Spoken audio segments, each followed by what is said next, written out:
مجھے شہر سے اپنی نوکری سے ہاتھ دھو کر واپس گاؤں آئے آج دوسرا دن تھا اور ابھی میں صحن میں پڑی چارپائی پر سیدھا لیٹا دھوپ سیک رہا تھا کہ میرے نتنوں میں ہلکی سی ناگوار بو گھسی۔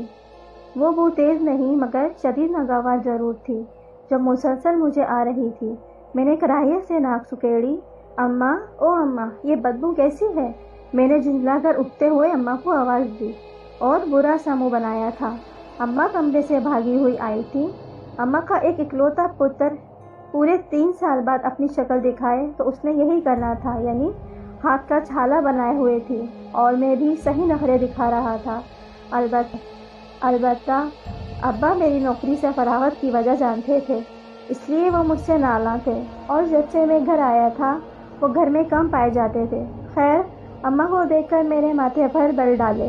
اماں نے بدبو محسوس کر کے ناک پر دوپٹہ رکھا تھا اور کہا، یہ پڑوس سے آ رہی ہے پتر، کرتے کیا ہیں یہ لوگ؟ میں نے ترچھی نظر ساتھ والے گھر کی دیوار پر ڈالتے ہوئے کلس کر پوچھا تھا۔ 3 سال پہلے جب میں یہاں سے گیا تھا تو یہ گھر خالی تھا مگر اب اچانک آباد ہو گیا تھا اور نہ جانے رہتا بھی کون تھا۔ جو بھی تھا، اگر اس کی ہٹ دھرمی ایسا ہی برقرار رہتی تو میرے عقاب سے نہیں بچ سکتے تھے۔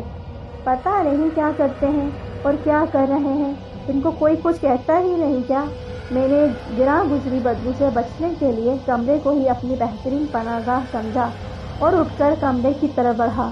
2 جوان جہان لڑکیاں راتوں رات آ کر بس گئیں، نہ جانے کہاں سے، کون ہے، گھر بار کیسے چلاتی ہیں کون جانے، اور ایسی لڑکیوں سے کون منہ ماری کرے۔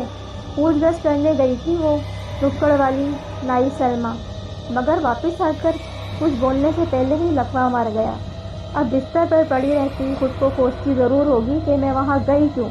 اماں کی روداد میں میرا غلیظ دماغ صرف 2 لڑکیوں پر اٹک گیا تھا، یعنی 2 لڑکیاں اکیلی، آگے پیچھے کوئی نہیں، گاؤں والے بیزار، اور آگے جو میں سوچ رہا تھا، شیطان بھی مجھ سے پناہ مانگے، مگر میں تو تھا ہی ایسا، ہر نظر کے سامنے سے گزرتی لڑکی کو اپنی بھوکی بھنبول دینے والی نظروں سے تاڑتا اور موقع پاتے ہی داؤ لگا دیتا۔ مگر شہر میں یہ میرے داؤ پیچ کافی کام آئے، جس نے میری بھوک کو 4 چاند لگا دیے تھے، اس لیے گاؤں آ کر بھی میں اسی داؤ کے لیے بے چین تھا۔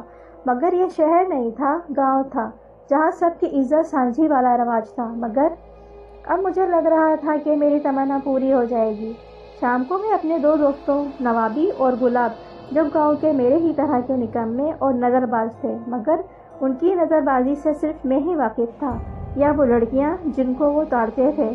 یار، میں نے سنا ہے میرے پڑوس میں 2 کنواری کلیاں رہتی ہیں۔